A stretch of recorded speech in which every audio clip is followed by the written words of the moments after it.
A'udzubillahi minasyaitonirrajim. Bismillahirrahmanirrahim. Assalamualaikum warahmatullahi wabarakatuh. Alhamdulillahirabbil alamin wassalatu wassalamu ala asyrafil anbiya'i wal mursalin wa ala alihi wa sahbihi ajma'in. Allahumma salli ala sayyidina Muhammad. Allahumma salli ala sayyidina Muhammad. Allahumma salli ala sayyidina Muhammad wa ala ali sayyidina Muhammad wa ba'du. Alhamdulillah. Pertama dan selamanya, mari sama-sama kita panjatkan rasa syukur pada Allah Subhanahu wa taala kerana pagi yang berbahagia ini kita dipertemukan, kita dibangunkan, diberikan kesempatan untuk mengerjakan ketaatan kepada Allah Subhanahu wa taala, dapat duduk di hadapan Kaca TV menyaksikan Tanyalah Ustaz, biar tahu jangan keliru. Teruskan perbincangan untuk tafsir dan taranum pada hari ini menyambung surah Sad ayat yang ke-70 hingga ayat ke-72. Bagaimana kupasan, pembacaan dan juga intipati di dalam ayat tersebut sebentar lagi bakal kita bincangkan bersama dengan bintang ilmuwan yang kita bawakan khas kepada penonton semua. Hari ini tanggal 22 Oktober bersamaan dengan 25 Rabiul Awal 1444 Hijrah. Kita dipertemukan, mudah-mudahan berada sidang penonton semua dalam keadaan sehat walafiat, bersedia untuk mendengar setiap baik-baik kata yang diungkapkan oleh Al-Fadil Ustaz sebentar lagi, dan pastikan kita catat sebaik mungkin dan kita sebarkan kepada sahabat-sahabat kita di Facebook rasmi kita. Juga ada siaran langsung bagi mereka yang mungkin tak berkesempatan melihat di Kaca TV di rumah, boleh melihat di mana anda berada menggunakan peranti anda. Jangan lupa tekan butang suka dan kongsi untuk sama-sama sebarkan kebaikan. Di ruangan komen juga boleh bertanyakan soalan, mungkin ada sesuatu yang ingin diajukan kepada bintang ilmuwan kita, boleh tulis di ruangan komen. Baik, hari ini perbincangan tafsir dan taranum surah Sad ayat yang ke-70 hingga 72.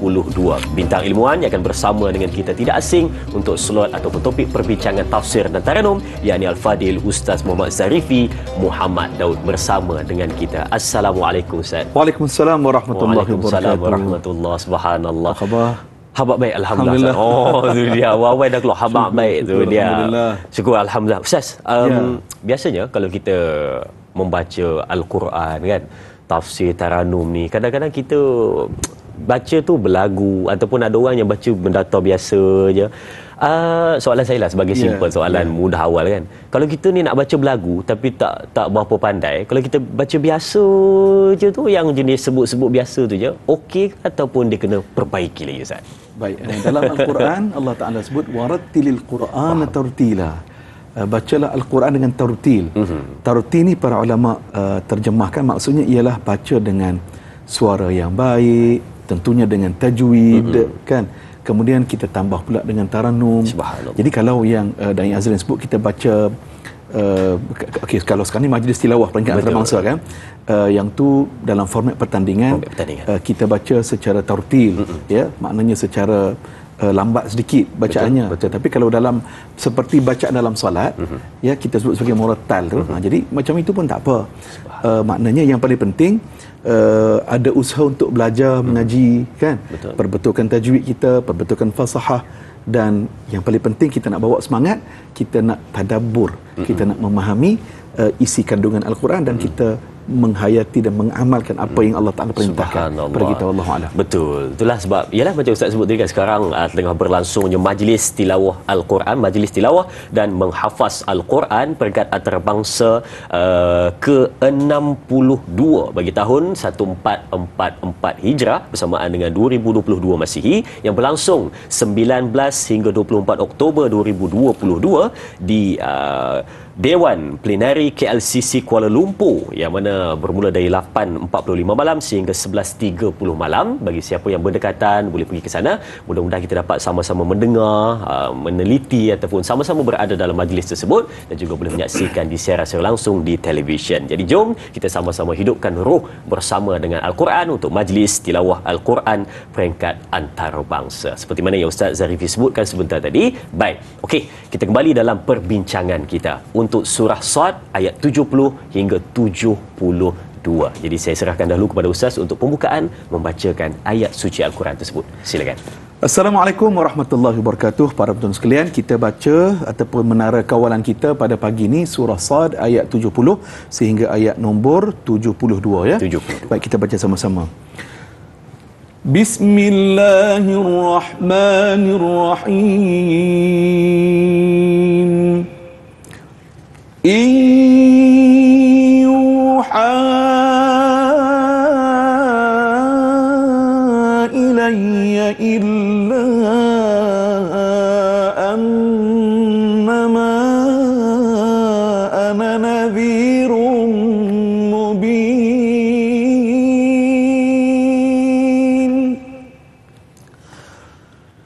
إذ قال ربك للملائكة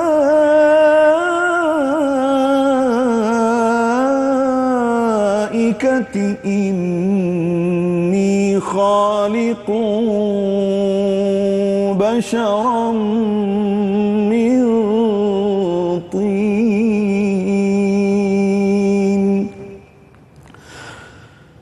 فإذا سويته ونفخت فيه من روحي فقعوا له ساجدين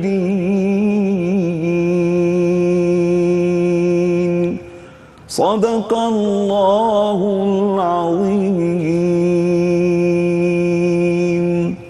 Maksudnya, tiadalah diwahyukan kepadaku melainkan kerana sesungguhnya aku seorang rasul, pemberi amaran yang jelas nyata, iaitu aku bukan seorang pembohong atau ahli sihir ataupun orang gila.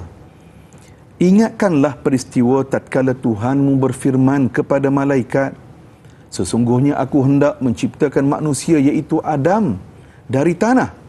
Kemudian apabila aku sempurnakan kejadiannya serta aku tiupkan padanya roh dari ciptaanku, maka hendaklah kamu sujud kepadanya. Maha benar kata-kata Allah Subhanahu wa taala. Jadi Da'i Azrin dan para penonton yang dirahmati Allah Taala sekalian, tadi kita membaca dengan menggunakan Tarannum Nahawan. Dia nampak mendayu-dayu. Ya. Maknanya Tarannum Nahawan ini dia lebih yang memujuk ya. Tentunya lah itulah kita kata kepentingan Tarannum Al-Quran itu, bila kita baca dengan suara suara anugerah Allah kan, kemudian kita baca dengan kaedahnya, tentunya ialah Al-Quran itu matlamat ialah untuk meresap masuk dalam jiwa kita. Wa nunazzilu minal Quran ma huwa shifaa'un wa rahmatul lil mu'minin. Kata Allah, sesungguhnya kami telah turunkan Al-Quran itu secara beransur-ansur sebagai apa? Sebagai syifa, sebagai ubat, sebagai penyembuh. Penyembuh kepada apa? Sakit rohani. Ya, penyembuh dalaman jiwa manusia, dan Al-Quran sebagai rahmat bagi sekalian hamba Allah yang beriman. Baik, Da'i Azrin, ayat nombor 70 ni Allah baginda Rasulullah sallallahu alaihi wasallam telah menyebut bahawasanya Allah Subhanahu wa taala telah mewahyukan kepada Rasulullah sallallahu alaihi wasallam, dan maknanya dalam ayat ini memberikan penegasan Rasulullah sallallahu alaihi wasallam adalah seorang rasul, seorang utusan Allah yang dilantik oleh Allah Subhanahu wa taala untuk menyebarkan kebenaran. Baik, surah Sad ni kita dah berada pada ayat nombor 70. Dah di hujung-hujung ni. Kan maknanya seperti yang kita sebut di awal dulu, surah Sad ni dia ada 88 ayat. Jadi maknanya sekitar maknanya 70 ke 88 ayat. Lebih kurang 18 lagi. Ya, 18 ayat. Lebih kurang. Baki lagi. Baik, tuan-tuan, surah Sad ini seperti yang kita tahu, surah Sad turun pada ketika Rasulullah berada di Mekah. Peristiwa sebelum hijrah, turunlah surah Sad ini. Dalam catatan ahli tafsir, surah Sad turun pada tempoh pada tahun keempat kenabian. Kita tahu kan, Da'i Azrin, bila sebut tahun keempat kenabian, maknanya selepas Rasulullah selesai berdakwah secara sulit 3 tahun. Kan, 3 tahun dakwah secara sulit. di rumah Al-Arqam ibn Abi Al-Arqam kan. Kemudian secara sembunyi-sembunyi, bila masuk saja tempoh masa untuk berdakwah secara terang-terangan, tentangan yang diberikan oleh musyrikin Makkah begitu menggila sekali. Mereka mengancam, mereka mengugut, mereka macam-macam, mereka menghimpit dan memberikan satu tekanan kepada Rasulullah sallallahu alaihi wasallam dan umat Islam yang pada waktu itu minoriti. Dalam catatan dan Yazrin, ketika 3 tahun dakwah secara sembunyi-sembunyi itu, umat Islam baru ada 38 orang. 3 tahun. 3 tahun. Dalam satu Mekah yang besar tu, umat Islam ada 38 orang saja. Maknanya kita tengok kondisi bagaimana sudahlah sikit minoriti dan ditekan pula oleh musyrikin Makkah. Baik, itu nombor satu. Yang kedua, kita perlu faham surah Sad ini juga, kita ulang kaji balik, pada ayat nombor 1 dan ayat nombor 2, Allah Subhanahu wa taala bagi tahu kepada kita semua, musyrikin Mekah ni, orang musyrikin ni, mereka ni keras kepala. Mereka ni sombong. Dalam ayat nombor 2 dalam surah Sad, Allah Taala mengatakan, balil ladzina kafaru fi izzatin wa shiqaq. Orang-orang yang mengingkari kerasulanmu wahai Muhammad, yang mana mereka itu tidak berasaskan kebenaran, mereka yang kafir itu bersifat sombong angkuh.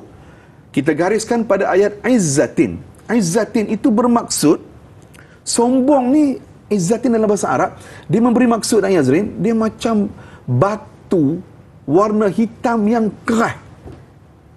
Itulah perumpamaan yang Allah Ta'ala bagi. Izzatin maksudnya ialah batu ni, batu dah lah warna hitam, keras pula. Kan? Kalau baling kat kepala benjoy. Maknanya keras sifat hati mereka ni. Mereka menolak kebenaran. Tak percaya kepada hari akhirat, tak percaya kepada kebangkitan selepas kematian, buat main-main lagi. Dia tanya kepada Rasulullah, ya Rasulullah, kalau begitu, lepas kami mati, kami dihidupkan semula, apakah kami akan bangkit dengan tubuh badan yang baru? Dia tanya tu bukan tanya nak tahu, tapi tanya mengejek, mempersenda dan sewaktu dengannya. Baik, masuk pada ayat ini tuan-tuan, mereka masih menuduh, mereka tuduh Rasulullah sallallahu alaihi wasallam orang gila, orang yang menyihir, apa lagi, pembohong. Kerana itu dalam catatan musyrikin Mekah, mereka tak panggil Nabi sebagai Muhammad. Mereka tak panggil Nabi sebagai yang terpuji. Mereka panggil dengan nama Mudhammam. Mudhammam ni bahasa Arab maksudnya, para penonton, yang dicela. Yang dicela. Maknanya orang yang keji lah. Orang yang keji, orang yang dicela. Bagaimana Rasulullah berhadapan dengan situasi itu, para penonton? Nabi kata, aku bukan Mudhammam, aku Muhammad. Jadi kenapa aku perlu terasa hati dengan mereka? Mereka tak panggil nama aku itu. Tengok bagaimana baginda sallallahu alaihi wasallam memperteguhkan psikologi Rasulullah sallallahu alaihi wasallam tidak melayan sebarang provokasi yang dibuat oleh musyrikin Mekah. Maknanya pada ayat nombor 70 ini memberikan perincian kepada ayat nombor 66, 67, 68 dan 69 yang kita telah pun bahaskan sebelum ini. Subhanallah, itu dia. Itu permulaan untuk perbincangan kita pada hari ini. Seperti mana yang kita tahu daripada zaman baginda Nabi Muhammad SAW sampailah juga mungkin pada hari ini masih lagi ada mereka yang selalu mengejek ataupun mempersenakan agama yang dibawa oleh baginda Nabi Muhammad SAW. Baik, sidang penonton, ayo kita berehat seketika, kembali selepas ini bersama Tanyalah Ustaz, biar tahu jangan keliru.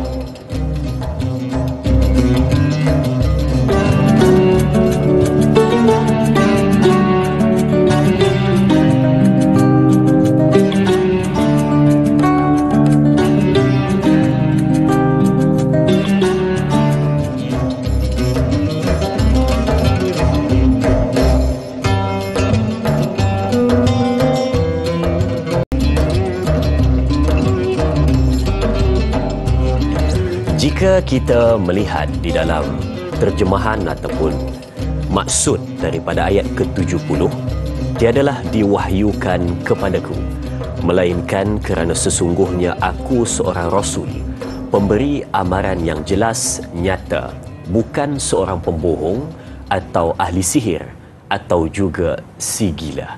Ini yang boleh kita lihat di dalam terjemahan dari ayat ke-70 yang mana Nabi Muhammad sallallahu alaihi wasallam memberitahu kepada semua yang berada berhadapan dengan Nabi Muhammad sallallahu alaihi wasallam tentang Nabi Muhammad adalah seorang pembawa berita yang jelas, terang dan nyata.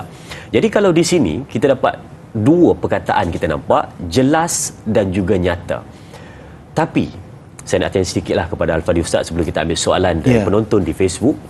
Allah dah sebut pada kita jelas, nyata, ataupun terang lagi nyata. Tetapi kenapa masih lagi ada manusia yang cerah mata jiwanya tetapi gelap mata hatinya, tak nampak apa yang disebut sebagai jelas dan nyata itu? Sedikit dari Ustaz, silakan. Kerana itulah Al-Quranul Karim, Alif Lam Mim, Dzalikal Kitabu la raiba fihi hudan lil muttaqin. Al-Quran ini sebuah kitab yang tidak ada keraguan padanya. Bahkan Allah Azza wa Jalla mencabar mana-mana pihak untuk mencabar ketulinan dan keaslian Al-Quranul Karim. Subhanallah. Maknanya pasti Al-Quran ada jawapannya. Dan Al-Quran itu sifatnya hudan, sebagai petunjuk bagi orang-orang yang bertakwa. Kerana itu, Dai Azrin, indahnya Al-Quranul Karim. Sebagai contoh kan, surah Sad ini juga dimulakan dengan huruf muqata'ah. Sad kan, maknanya hanya Allah Azza wa Jalla sahaja yang tahu. Betul. Apakah makna sebenarnya. Sedangkan bahasa Al-Quran, bahasa Arab adalah bahasa termasuklah yang dipertuturkan oleh musyrikin Makkah. Betul.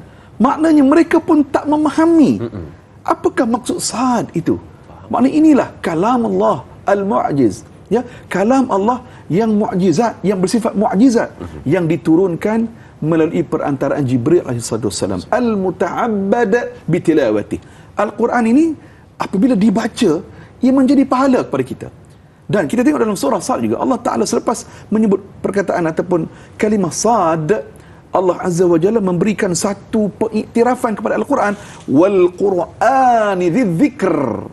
Al-Quran itu mempunyai kemuliaan dan juga Al-Quran itu mempunyai peringatan dan pengajaran.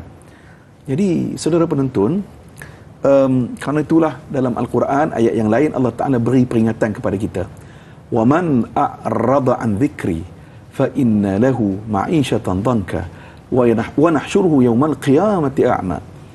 Dalam ayat ini para penonton, Allah Ta'ala bagi tahu kepada kita, sesiapa yang berpaling daripada Al-Quran, sesiapa yang menolak kebenaran Al-Quran, sesiapa yang ambil endah tak endah tentang Al-Quran, tak peduli tentang Al-Quran, bahaya. Kerana apa?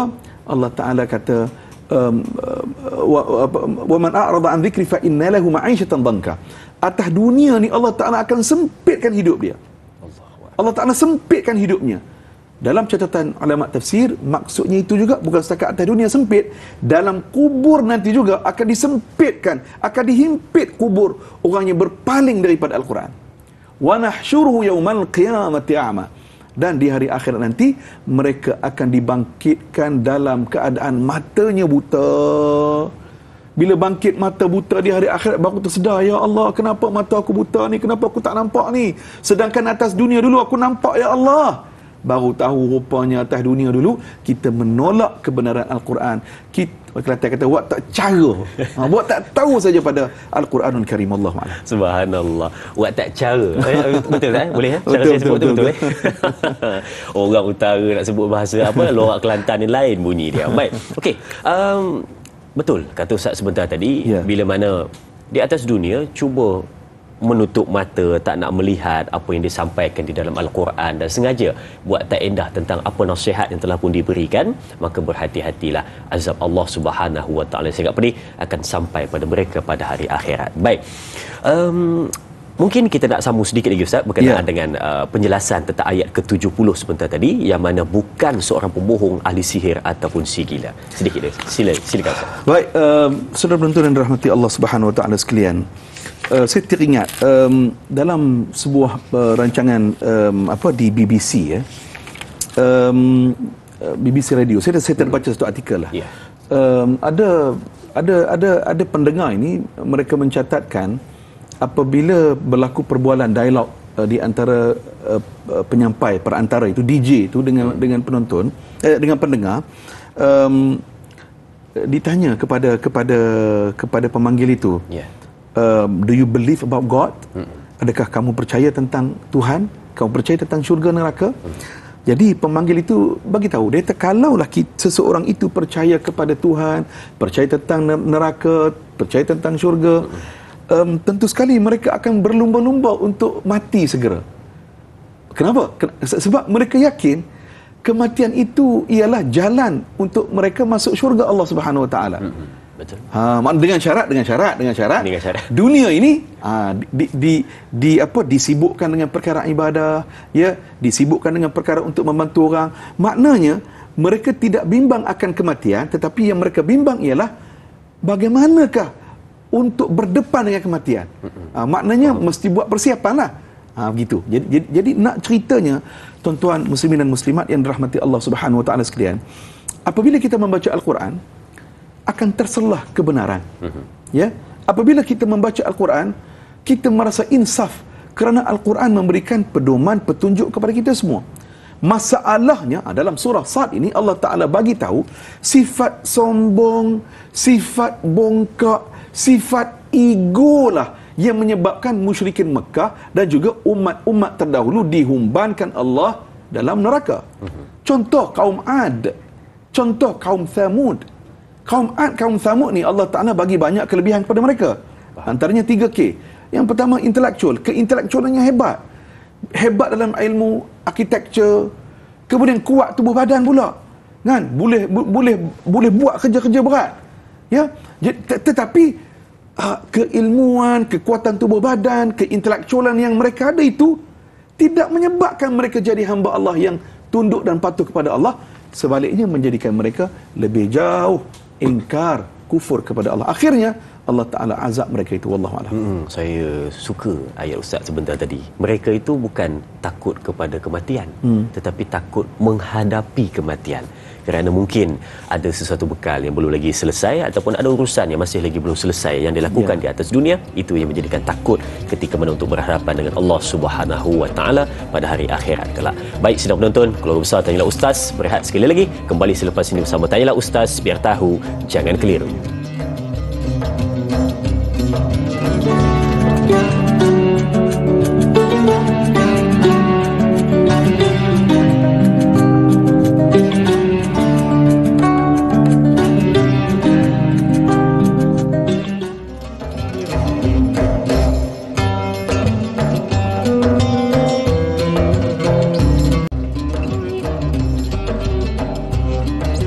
Subhanallah, terima kasih dan terima kasih diucapkan kepada semua penonton yang terus setia bersama dengan kita meneruskan untuk pengajian ilmu tafsir pada hari ini, tafsir dan taranum.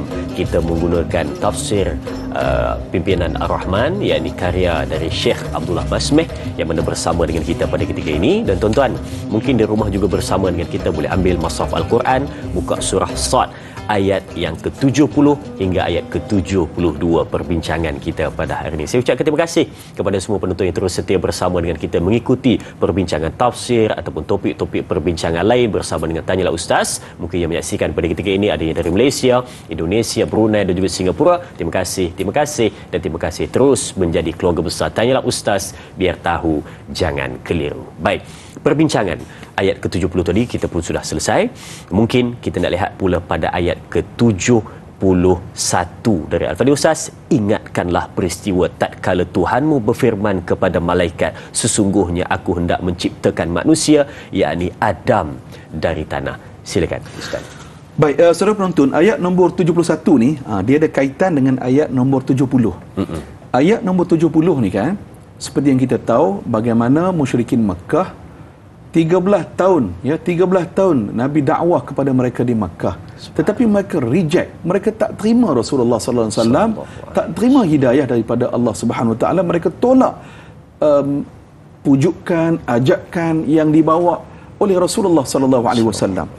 Baik, maknanya kata kuncinya mereka sombong, musyrikin Makkah sombong, mereka ego, mereka menolak kebenaran, mereka degil, keras kepala. Baik, ayat nombor 71 ni para penonton, Allah Ta'ala membawa satu tamsilan, satu contoh berhati-hati oleh kerana sifat sombong, oleh kerana sifat degil lah juga. yang menyebabkan iblis itu dihumbankan ataupun iblis itu dihumbankan dalam neraka. Iblis itu dihukum oleh Allah Subhanahu Wa Taala. Kerana apa?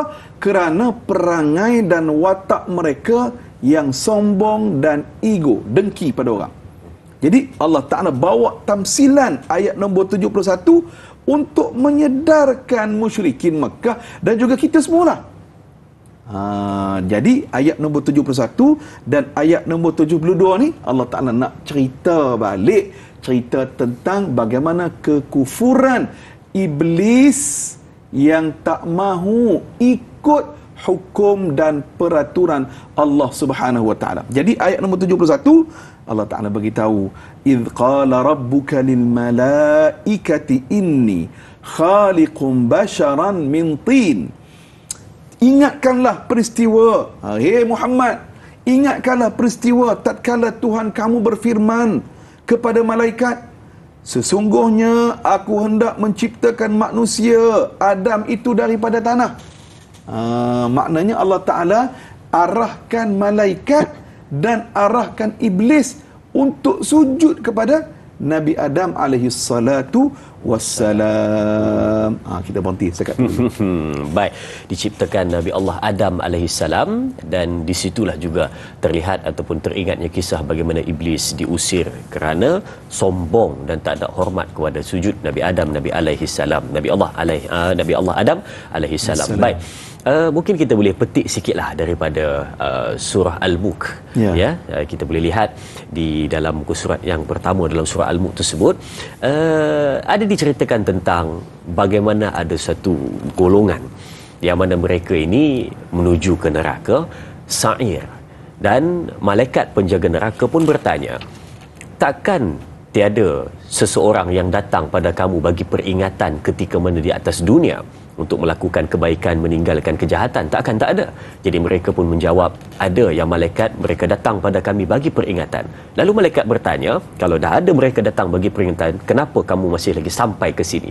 Lalu mereka sebut satu lafaz ataupun bait, ayat, dialog yang betul-betul menyebabkan kita yang baca surah Al-Mulk pada hari ini terasa seperti mana kita yang menyebut ayat tersebut, iaitu adalah mereka datang pada kami bagi peringatan tetapi kami mendustakan peringatan tersebut, ataupun kami berkata mereka itu adalah pembohong di dalam agama. Jadi, adakah boleh kita kaitkan Ustaz ayat tersebut dengan peristiwa dalam ayat 70, 71 dan 72, mereka yang sombong dengan peringatan sehingga menuduh orang yang membawa peringatan tersebut adalah pembohong dan bawa cerita dongeng semata-mata. Silakan Ustaz. Baik, dan yang sering sekalian, tentulah Al-Quran dia bersifat package. Al-Quran ni package. Maknanya dia ada saling lengkap melengkapi, keterikatan demi kaitan, ya, maknanya ayat ini diperincikan dengan ayat ini. Jadi dalam suratul Mulk yang Da'i Azrin sebut tadi, contohnya pada ayat nombor 7 Allah Ta'ala berfirman, idza ulqu fiha sami'u laha syahiqan wa hiya tafur. Allah Ta'ala gambarkan ahli neraka ini apabila mereka dihumbankan, dicampakkan ke dalam neraka, mereka mendengar suara-suara yang meraung-raung, menjerit-jerit, dan suara jeritan, suara meraung itu seperti sedang menggelegak. Baik. Kemudian takadu tamayyazu minal ghayz. Hampir-hampir ia pecah berkecai kerana marahnya neraka itu kepada mereka. Kullama ulqiya fiha fawjun sa'alahum khazanatuha alam ya'tikum nadhir. Ni yang Da'i Azrin sebut tadi. Malaikat yang menjaga neraka tanya kepada mereka, atas dunia dulu tak ada ke Rasul, tak ada ke orang yang datang memberikan peringatan kepada kamu? Tak ada ke? Baik tuan-tuan, dalam catatan tafsir, tanya tu bukan nak tahu jawapan. Malaikat tanya tu bukan nak tahu jawapan, tapi malaikat nak perli. Rasakan dulu atas dunia kamu persendakan Al-Quran, kamu menolak kebenaran Al-Quran, kamu degil, kamu keras kepala. Tuan-tuan, apa jawapan ahli neraka? Qalu bala qad ja'ana nadhirun fakadzabna wa qulna ma nazzala Allah min syai'in in antum illa fi dhalalin kabir. Mereka jawab, ada, mengaku ada yang datang beri peringatan kepada kami, dan telah datang kepada kami seorang Rasul pemberi ingatan dan amaran, tetapi kami dustakan. Kami kata apa? Kami kata Allah tidak menurunkan sesuatu apa pun. Kamu orang yang mendakwa menjadi Rasul hanyalah orang yang berada pada jalan kesesatan. Allah. Dahlah kita tak terima wahyu ataupun Al-Quran itu, menuduh kita tuduh pula. Baik. Tuan-tuan dan puan, ayat ni ada kaitan kehidupan kita hari ni. Tuan-tuan, kalau kita ni kan ada orang beri teguran, orang nasihat kepada kita, kan, syukurlah kepada Allah, kerana apa? Itu tanda sayang kepada kita. Ya, tandanya orang beri nasihat itu dia sayang kepada kita, dan harapannya ialah nasihat itu boleh bimbing kita kembali kepada fitrah. Betul. Bimbing kepada ke jalan kebenaran. Betul.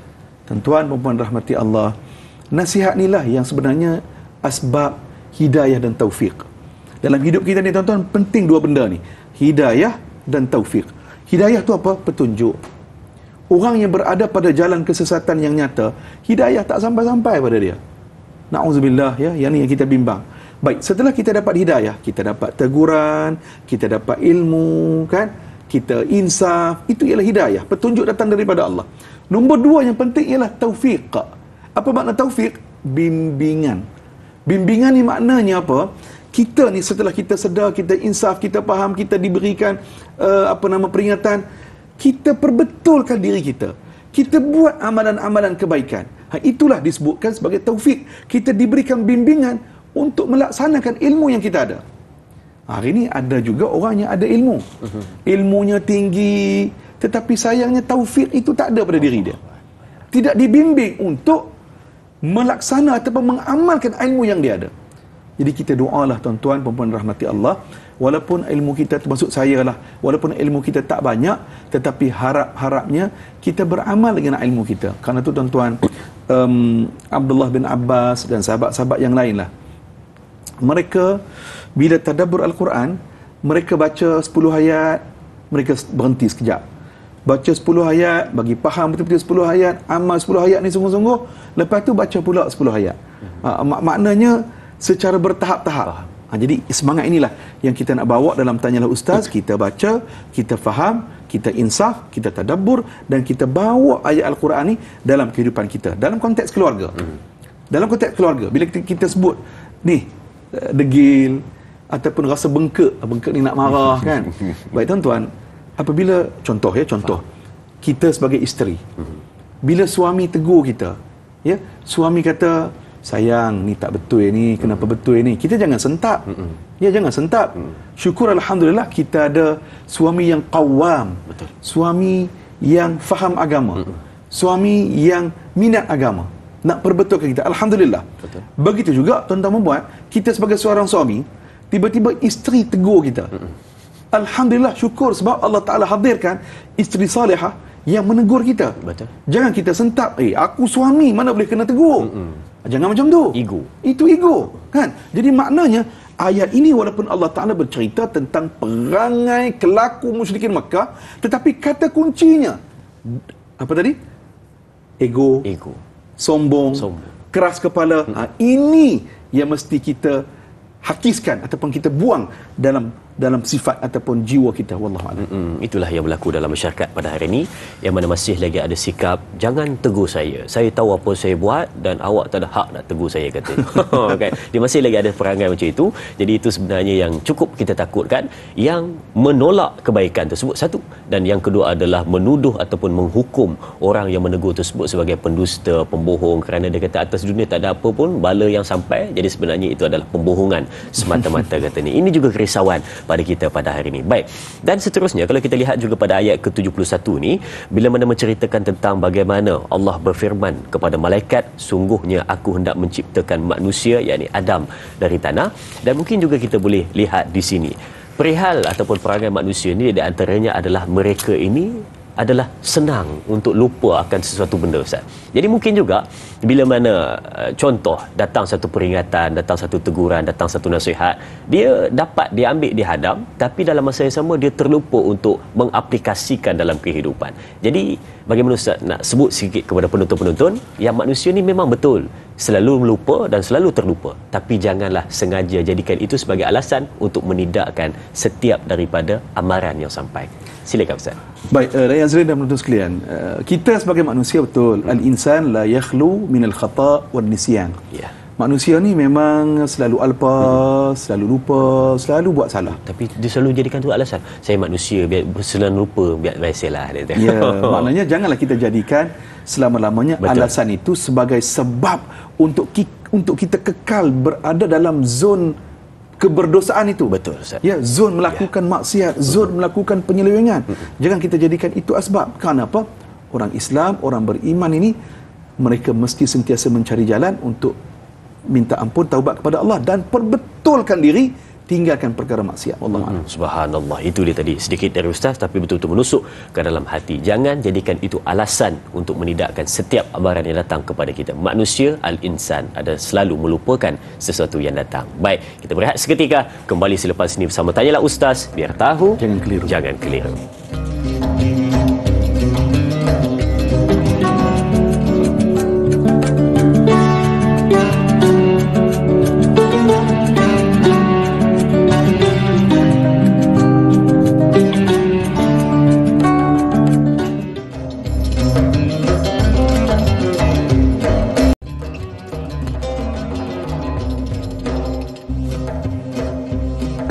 Baik, terima kasih diucapkan kepada semua penonton terus setia bersama dengan kita untuk perbincangan. Subhanallah. Baik, kalau kita sebutkan sebentar tadi, kita sebut tentang ayat ke-70, 71 dan 72. Kita dah huraikan ayat 70 dan 71 dan kita nak lihat pula ayat ke-72 untuk Ustaz perincikan sedikit kepada kita sebelum kita buka untuk ambil soalan-soalan dari Facebook untuk tatapan penonton dan kita huraikan perbincangan kita. Baik Ustaz, ayat ke-72. Silakan. Baik, Dayan Azrin dan penonton sekalian, ayat nombor 70 sehingga ayat 72 yang kita bahaskan pada pagi ini, Al-Imam Ibn Ashur menyatakan cerita tentang iblis yang engkar, tidak mahu sujud kepada Nabi Adam. Maknanya iblis tidak mahu ikut arahan Allah, kufur kepada arahan Allah Subhanahu Wa Taala. Ceritanya itu ataupun ayat nombor 71 sampai ayat nombor 73 ni, 72 ni, 72. Inilah wahyu yang terawal yang cerita tentang surah Sad ataupun tentang cerita ini. Kita dengar juga kisah tentang bagaimana keengkaran iblis yang tidak mahu sujud kepada Nabi Adam pada surah yang lain. Antaranya surah Al-Baqarah. Ya, ayat nombor 37 kalau saya tak salah ya. Ayat nombor 37 kalau kita lihat sekejap. Ayat nombor 37 Allah Subhanahu Wa Taala berfirman, wa id ayat 34, wa id qulna lil malaikati isjudu li adama fasajadu illa iblis aba wastakbara wa kana minal kafirin. Ayat nombor 34. Okey.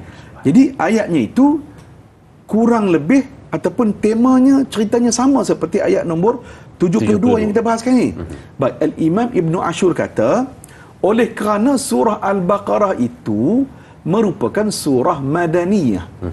Maknanya turun ketika Rasulullah berada di Madinah selepas hijrah. Jadi surah Sad seperti yang kita sebut tadi kan, surah Sad ni turun sebelum hijrah. Sekira-kira tahun keempat kenabian. Makna ini tuan-tuan, seronoknya bila kita tadabbur baru kita tahu, oh rupanya ayat ni turun dulu. Jadi Al-Imam Ibn Ashur kata ayat ini yang turun dulu, yang menceritakan keengkaran dan kekufuran iblis yang tidak mahu ikut peraturan Allah Subhanahu Wa Taala. Bagaimana Allah telah menguji ataupun dosa yang pertama kepada Allah mengikut Al-Imam Ibn Ashur ialah dosa inilah, dosa kesombongan. Dosa kesombongan iblis. Jadi Allah Ta'ala menjadikan iblis itu sebagai ujian kepada malaikat dan juga kepada Nabi Adam alaihi salatu wassalam. Maknanya ini sebagai tamsilan dalam hidup kita. Wallahualam. Dosa pertama kepada Allah Subhanahu Wa Taala adalah kesombongan. Ya. yang mana dilaksanakan oleh satu makhluk yang namanya Iblis. Yang tak nak sujud kepada Nabi Allah Adam alaihissalam. Dan jangan juga kita ikut cakap sombong tersebut, kerana itu adalah warisan peninggalan daripada Iblis untuk kita pada hari ini, tetapi kita melaksanakan pula daripada apa yang telah diberikan tersebut. Jangan. Allahu Akbar. Baik, kita lihat soalan di Facebook dari sahabat kita untuk kita buka tirai soalan kita pada pagi ini. Kita lihat dari Sal Rasik Cikci, katanya Assalamualaikum. Merujuk ayat ke-70, adakah Allah Subhanahu wa taala mewahyukan kepada Nabi Muhammad sallallahu alaihi wasallam hanyalah berupa peringatan yang nyata mengenai azab darinya dan tiada penambahan atau pengurangan dari baginda mengenai wahyu tersebut? Mohon pencerahan Ustaz. Terima kasih Sal Rasik Cikci untuk soalan ini. Silakan Ustaz. Baik, terima kasih Sal Rasik Cikci, sahabat kita yang selalu mencatatkan soalan. Tentu sekali lah apa yang keluar daripada mulut Rasulullah sallallahu alaihi wasallam ialah bimbingan, merupakan ilham dan juga wahyu daripada Allah Subhanahu wa taala. Kerana itu apa yang disebutkan oleh baginda Rasulullah sallallahu alaihi wasallam ia jadi ketetapan hukum. Ia jadi satu panduan kepada kehidupan manusia. Betul. Kerana apa? Apa yang diungkapkan oleh Rasulullah sallallahu alaihi wasallam itu semuanya datang daripada Allah Subhanahu wa taala. Jadi apa yang disampaikan oleh Allah Subhanahu wa taala itulah yang akan diungkapkan. Ya, wahyu itulah yang akan disebut dan dibaca oleh Rasulullah sallallahu alaihi wasallam sebagai peringatan kepada sekalian umat manusia. Wallahu a'lam. Setiap apa yang disampaikan itu adalah wahyu dari Allah Subhanahu wa taala. Tidak ada penambahan, tidak ada pengurangan. Betul apa yang disampaikan. Baik. Untuk soalan yang seterusnya dari Facebook juga dari sahabat kita iaitu Ana Karnina. Okey, kita lihat soalannya, katanya Assalamualaikum Ustaz dan Datuk. Ada dua soalan di sini merujuk pada ayat ke-70 surah Sad.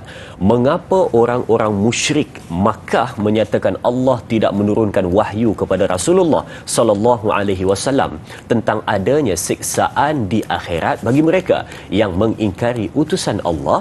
Dan soalan yang kedua, adakah dengan wahyu yang diturunkan kepada Nabi Muhammad sallallahu alaihi wasallam dapat mengetahui, baginda dapat mengetahui pembicaraan yang dilakukan oleh malaikat, Nabi Adam alaihi salam dan Iblis? Jadi saya serahkan kepada Ustaz. Terima kasih sahabat kita Ana Karnina. Baik, dua soalan. Puan Ana Karnina, soalan yang pertama, itulah helah dan juga sebab yang sengaja dicipta oleh mereka untuk menidakkan kelemahan mereka, untuk melindungi sifat sombong mereka itu. Ya, kerana mereka sombonglah mereka mencipta alasan. Betul. Ya, kerana itu tentu dalam surah Az-Zumar ada 3 perkataan yang mana ahli neraka akan sebut kepada Allah Subhanahu wa taala di hari akhirat nanti. Ni 3 perkataan ini juga ialah perkataan untuk tak mahu mengakui kesalahan diri. Betul. Dah diberi peringatan tapi saja tak mau dengar, Baik, nombor 1 apa yang disebut dalam surah Az-Zumar ayat 57, au taqul law anna Allah hadani lakuntu minal muttaqin.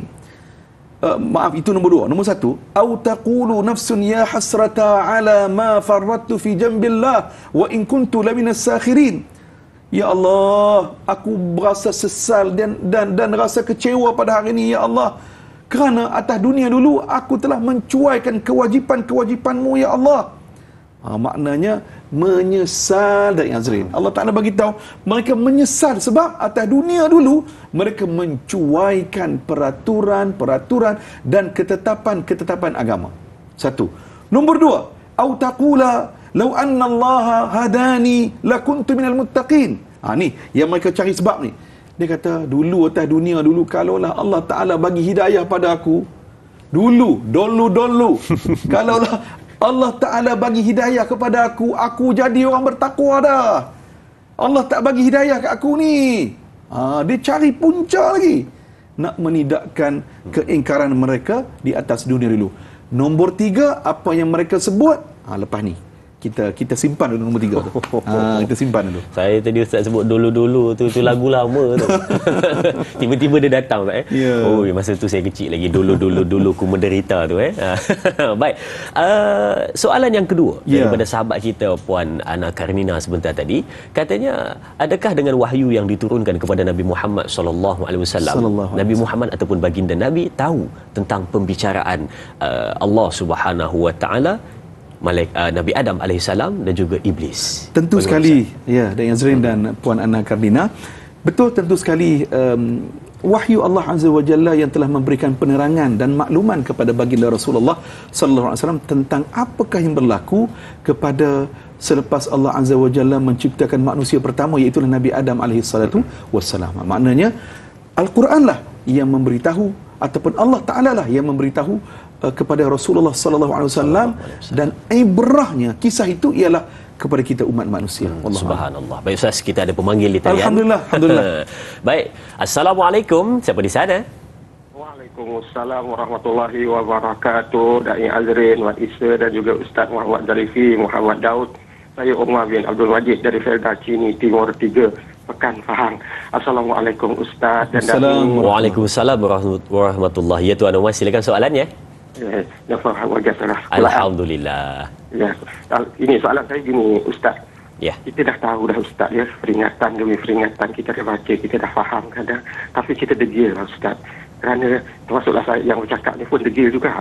Jadi soalan saya Ustaz, iblis tu dia dah pernah masuk syurga Ustaz. Kita ni tak pernah langsung dengar je, tengok pun tak pernah, masuk lagi lah tak pernah. Jadi yang kita pergi ikut dia tu buat apa? Kerana dia dah pernah masuk dan dia dikeluarkan kerana kedegilan dia, keegoan dia. Dan kita ni yang tak pernah masuk langsung ni, kita nak pergi ikut dia pula. Dia dah tahu selok-belok dalam surga pasal dia dah pernah masuk. Kita yang tak pernah masuk nak ikut dia. Dia tu memanglah tak bagi kita masuk pasal dia suruh ikut dia ke neraka.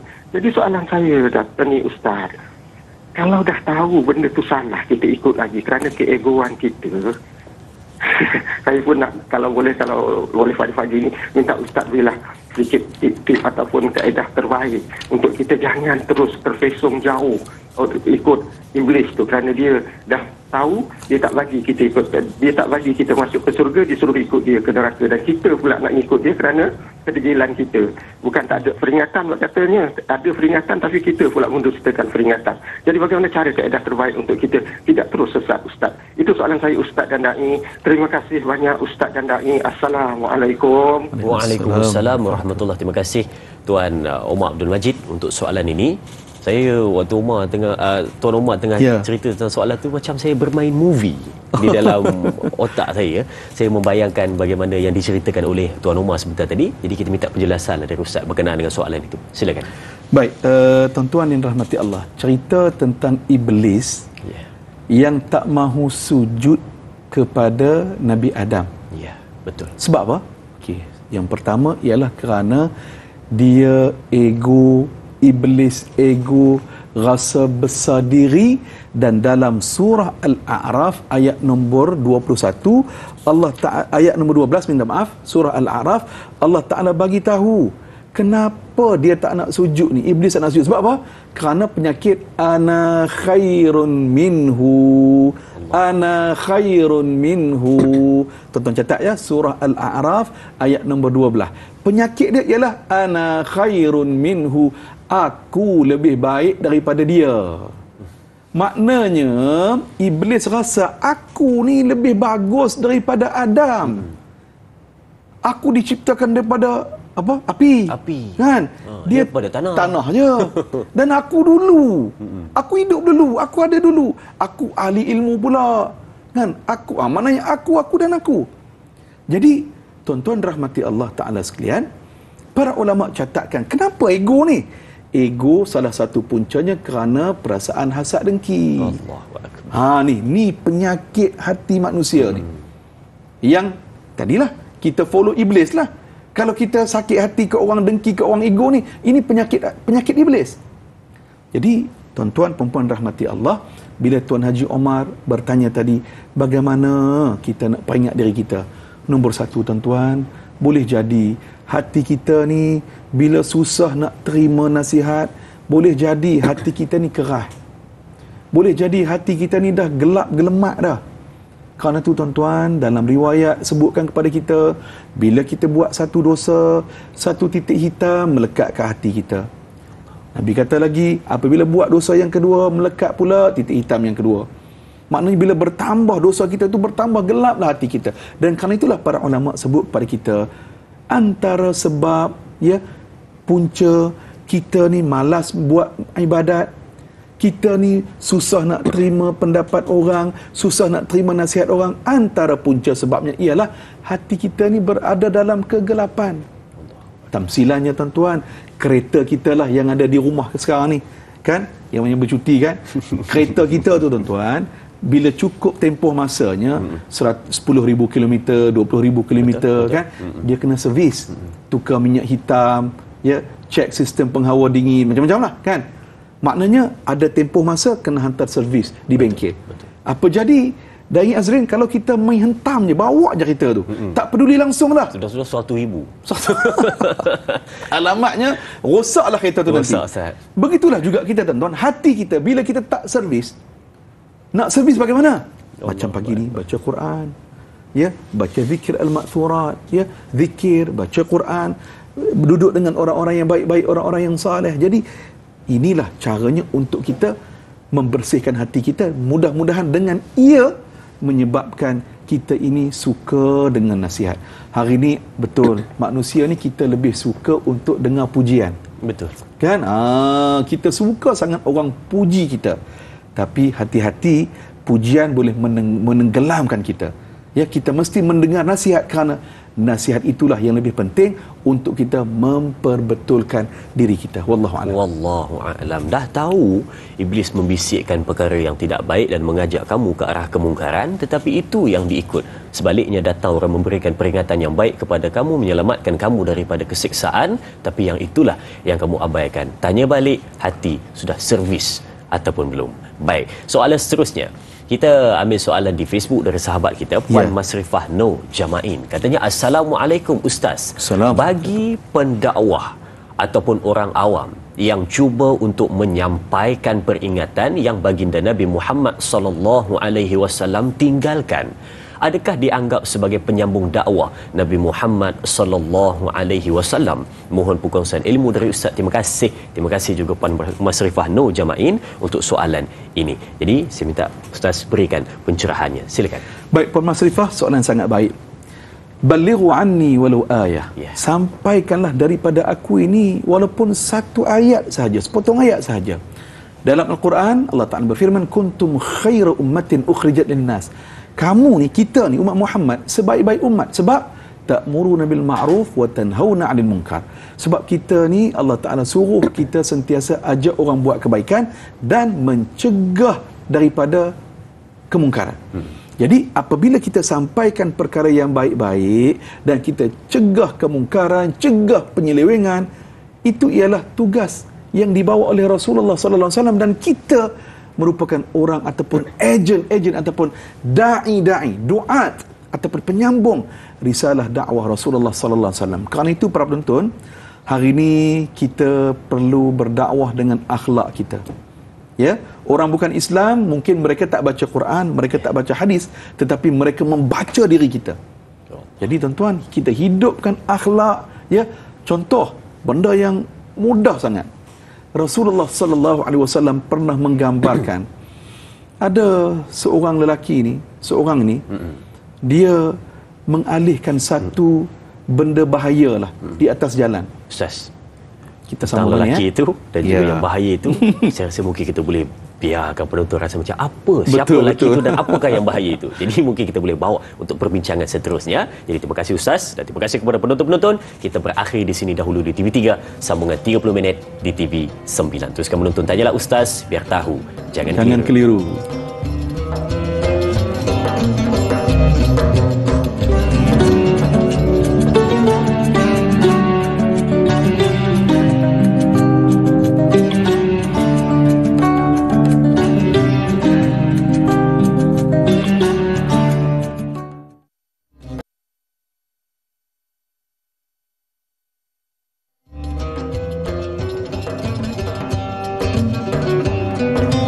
Subhanallah, itu tadi kita kembali setelah kita beruang untuk kita meredakan keadaan, kembali untuk kita mencatat nota apa yang disampaikan oleh Al-Fadhil Ustaz, untuk kita bersama-sama berada dalam perbincangan pada hari ini tentang tafsir dan taranum surah Sad ayat ke-70 hingga 72.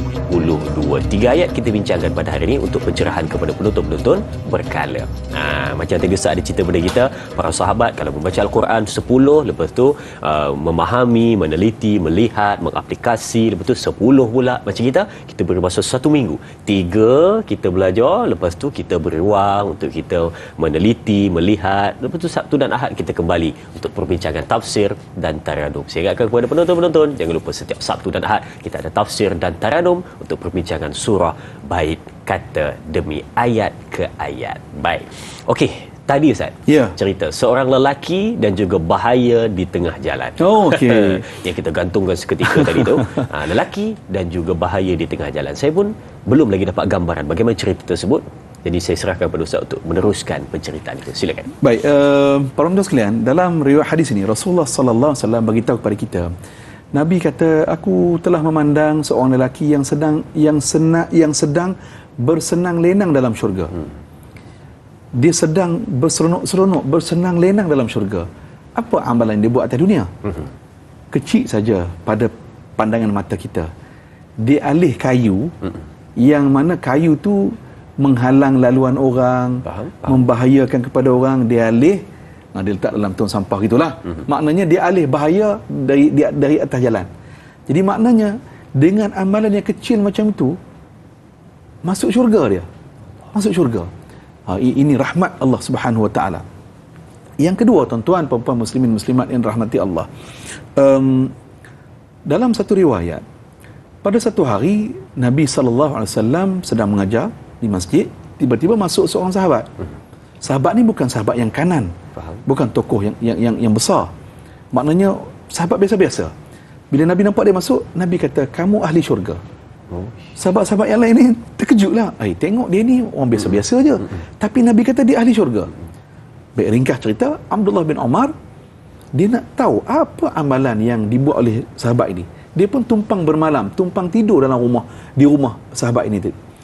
Pada malam pertama, tengok-tengok pada waktu sepertiga malam, tak bangun pun qiyamul lail. Tak sembahyang malam pun. Okey, malam kedua, benda yang sama juga. Tak ada pun solat malam. Baik, lepas tu Abdullah bin Umar tanya, kamu ni, Nabi kata kamu ahli syurga, tapi setelah aku tidur beberapa malam di rumah kamu taklah qiyamul lail sangat. Apa kamu buat ni? Apa kamu buat ni?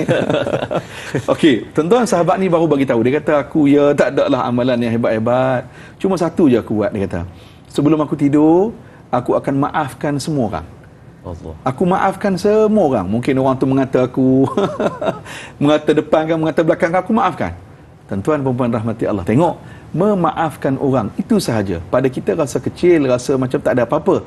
Tetapi bila kita ikhlas kepada Allah, amalan itulah yang bawa kita masuk syurga. Karena tu Nabi sebut kepada kita, jangan pernah kita meremehkan apa-apa pun kebaikan. Jangan pernah. Kerana kita tak tahu amalan mana yang bawa kita masuk syurga Allah Subhanahu Wa Taala. Wallahu a'lam. Allahu akbar. Walaupun cerita tu dia ringkas, pendek, tapi betul-betul bagi kita satu, orang kata, pemotivasi ataupun tamparan hebatlah. Walaupun amalan kecil, tetapi ganjarannya itu kita tak tahu Allah bagi pada kita. Jangan meremehkan amalan. Rahmat Allah Subhanahu Wa Taala. Baik, soalan seterusnya di Facebook dari Fas Ismail. Assalamualaikum. Surah Sad ayat ke-71. Mari kita lihat. Soalannya adalah, sesungguhnya katanya, aku akan menciptakan manusia dari tanah. Kita sedia maklum bahawa manusia diciptakan dari tanah. Bagaimana pula dengan ilmu sains yang mengatakan bahawa manusia terjadi dari sperma? Mohon penjelasan dari Ustaz. Terima kasih. Terima kasih juga Fas Ismail untuk soalan ini. Saintifik soalannya. Baik, alhamdulillah. Silakan Ustaz. Baik, tuan-tuan rahmati Allah Ta'ala sekalian. Ini hebatnya Al-Quran Al-Karim. Al-Quran menyebut di beberapa tempat, contoh dalam surah Fatir. Kalau kita buka sekejap surah Fatir. Surah Fatir ayat nombor 11, Allah Azza wa Jalla menyatakan, wallahu khalaqakum min turabin thumma min nutfatin thumma ja'alakum azwajan. Dan Allah Ta'ala menciptakan kamu dari tanah, kemudian dari setitis air mani, air benih, kemudian ia menjadikan kamu berpasang-pasangan lelaki dan perempuan. Baik tuan-tuan, itu dalam surah Fatir. Surah Sajadah pula contoh, ayat nombor 7, sama seperti yang kita baca dalam surah Sad. Allah Ta'ala menyatakan yang menciptakan setiap sesuatu dengan sebaik-baiknya dan dimulakannya kejadian manusia berasal daripada tanah.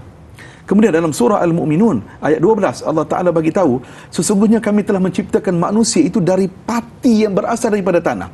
Kemudian dalam surah Ar-Rahman ayat nombor 14 bermaksud Allah menciptakan Nabi Adam itu daripada tanah liat kering seperti tembikar. Maknanya ini dalam Al-Quran Al-Imam ataupun Syekh Sya'rawi menyatakan semua ayat ini nak menceritakan bagaimana detailnya perincian Al-Quranul Karim, yang mana perincian yang Al-Quran beri ini ia tidak bercanggah di antara satu dengan yang lain. Baik, tamsilan yang Syekh Sya'rawi sebut para tuan-tuan. Syekh Sya'rawi kata apa tuan-tuan? Dia kata umpamanya seperti baju kita lah. Ya, baju yang kita pakai ni. Kita boleh kata baju kita ni diperbuat daripada kapas. Kita boleh kata baju kita ni diperbuat dari bulu rusa. Contoh, baju kita dibuat daripada tenunan. Maknanya baju tu baju juga. Tapi kaedah cara tu ia diperincikan. Faham? Jadi maknanya tuan-tuan, puan-puan muslimin dan muslimat yang rahmati Allah, para ulama kata yang disebut sebagai manusia diciptakan dari tanah itu spesifik ceritanya bagaimana Allah Azza wa Jalla menceritakan kejadian Nabi Adam alaihi salatu wassalam. Wallahu a'lam. Faham? Mungkin kita boleh ambil jawapan itu yang mana diperincikan dalam Al-Quran, diciptakan manusia itu dari tanah. Ya. Baik. Kita ada pemanggil di talian. Assalamualaikum. Waalaikumsalam, Dang Azrin, Kak Iyat sini, Nurhayati Ismail dari Rawang. Ya, Kak Iyat dari Rawang. Silakan soalannya, Kak Iyat. Terima kasih, Dang. Assalamualaikum, Ustaz. Waalaikumsalam warahmatullahi wabarakatuh. Ustaz, Kak Iyat nak tanya, kita kan sesungguhnya kita sangat mencintai Rasulullah, Ustaz. Dan baru-baru ini datang seorang maulana yang mengatakan cicit Rasulullah. Jadi Kak Iyat nak tanya, Ustaz, apa pandangan Ustaz kalau kita bersangka-sangka? Jadi Kak Iyat nak tanya dalam sudut akidah, adakah kita dikatakan tidak bersangka baik, Ustaz? Sedangkan kita sendiri kurang ilmu, Ustaz. Kita takut fitnah akhir zaman yang macam mana kita nak menjadikan itu sebagai tidak melanggar akidah kita, Ustaz. Jadi sebagai orang yang dekat dengan pihak JAKIM, Kak Iyat nak minta sedikit pandangan Ustaz. Adakah sebab kita ni bila kita, sebab Kak Iyat pernah dengar dalam satu kuliah, kalau kita tak mengenal Rasulullah, bila datang cicit yang dikatakan cicit Rasulullah, kita bersangka-sangka. Jadi Kak Iyat takut kita melanggar akidah kita dalam kita untuk mencintai Rasulullah, Ustaz. Jadi sedikit pandangan dari Ustaz, bagaimana untuk kita bersangka baik atau apakah yang dikatakan bersangka baik tu, Ustaz? Itu saja soalan Kak Iyat, Ustaz. Terima kasih. Assalamualaikum. Waalaikumsalam warahmatullahi wabarakatuh. Terima kasih Kak Iyat untuk soalannya. Kita sangat sayang dan rindu pada baginda Nabi Muhammad sallallahu alaihi wasallam. Jadi untuk menjawab persoalan tadi bersangka-sangka tu, Ustaz, saya serahkan kepada Ustaz. Silakan. Baik, para penonton sekalian, nombor satu, Rasulullah sallallahu alaihi wasallam sebut kepada kita, yang kita perlu faham ialah kata Nabi sallallahu alaihi wasallam,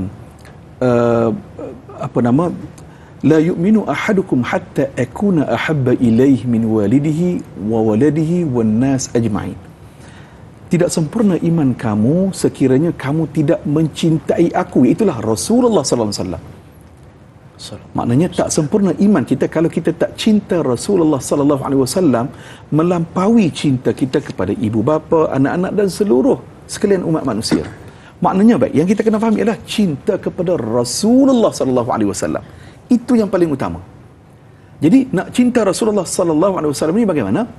Salah satunya iaitulah kita memperbanyakkan salawat kepada Rasulullah sallallahu alaihi wasallam.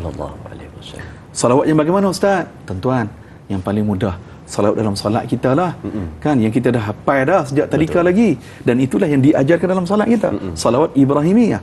Allahumma salli ala sayyidina Muhammad wa ala ali Muhammad kama sallaita ala Ibrahim wa ala ali Ibrahim wa barik ala Muhammad wa ala ali Muhammad kama barakta ala Ibrahim wa ala ali Ibrahim fil alamin innaka Hamidum Majid.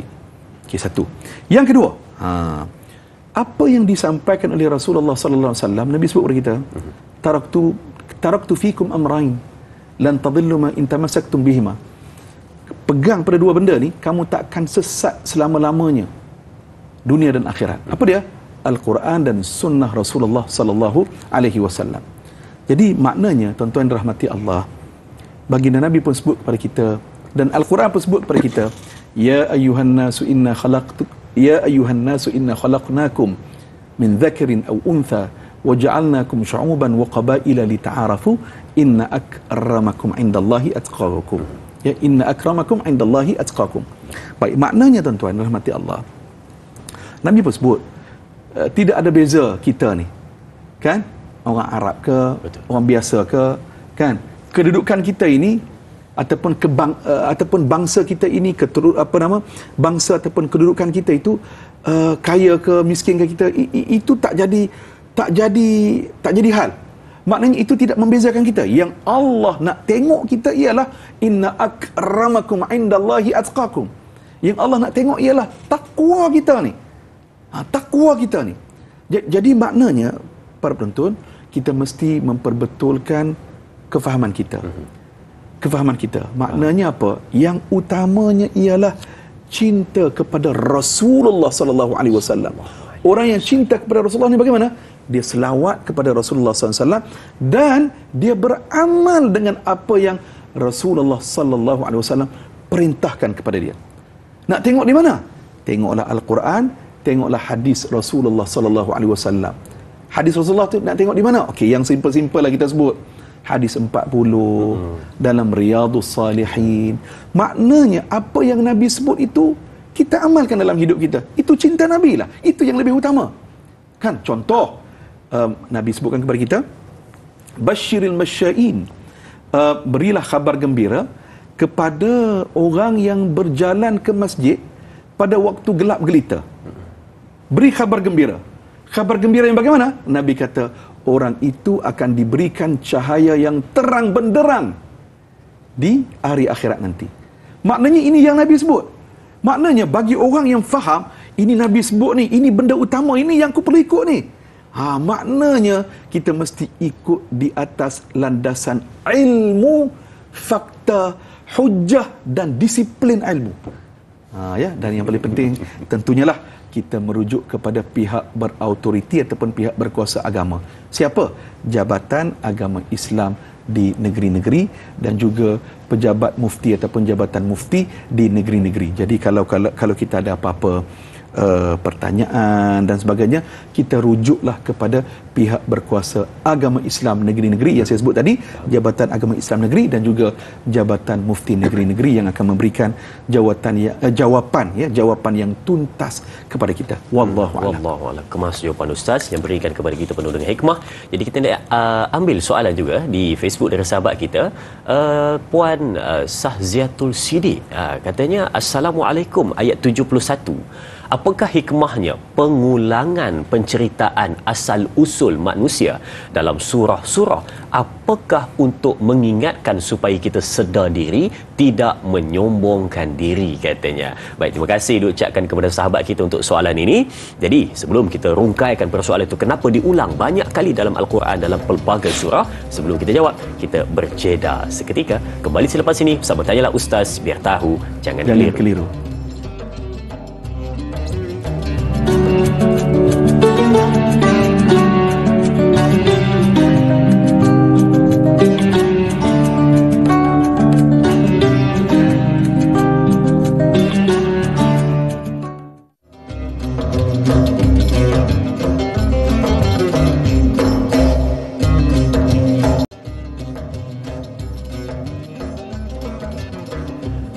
Kembali untuk perbincangan. Sebentar tadi soalan dari sahabat kita Puan Sahziatul Siddiq yang bertanya soalan, tapi betul juga soalan tu kan.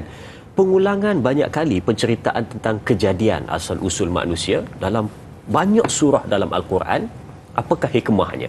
Adakah untuk ingatkan pada kita yang kita ni jangan lupa diri dan ingat asal-usul kita? Yang paling penting, jangan sombong diri. Kenapa Ustaz banyak diulang tentang penciptaan manusia? Silakan. Baik, benar. Allah Ta'ala ingatkan kita asal-usul kejadian kita ini supaya kita tidak sombong. Al-Kibir, bahasa Arab Al-Kibir, maknanya sombong. Sombong ni ada dua. Sombong ada dua. Yang pertama, sombong itu apa? Sombong menolak kebenaran. Itu sombong. Ya. Yang kedua, ghamtun nas, merendah-rendahkan manusia. Itu juga sombong. Maknanya kita tak nak jadi dua-dua ni lah. Tak nak tolak kebenaran Al-Quran, tak nak tolak kebenaran hadis Rasulullah SAW. Dan yang kedua, kita tak mahu merendah-rendahkan manusia. Sebab orang yang merendah-rendahkan manusia, ini ialah orang sombong. Baik, tuan-tuan rahmati Allah.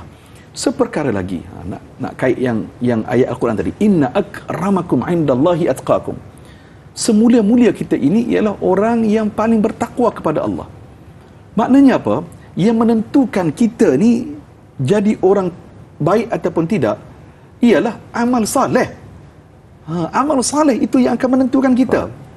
Bukan kerana ayah kita, bukan kerana adik kita, bukan kerana mak kita. Maknanya kerana amal saleh. Ya, kerana itulah tuan-tuan, dalam ayat Al-Quran Allah Ta'ala perincikan kepada kita kebaikan walau sebesar zarah, walaupun sebesar biji sawi.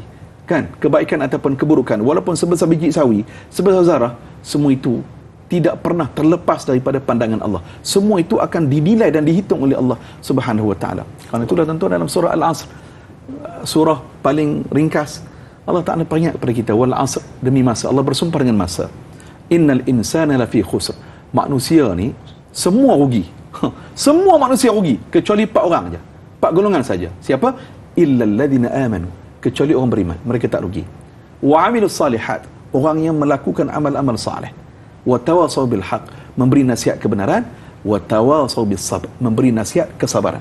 4 golongan, 4 orang ini mereka takkan rugi. Jadi orang iman, beriman, jaga imannya dan melakukan amal-amal saleh.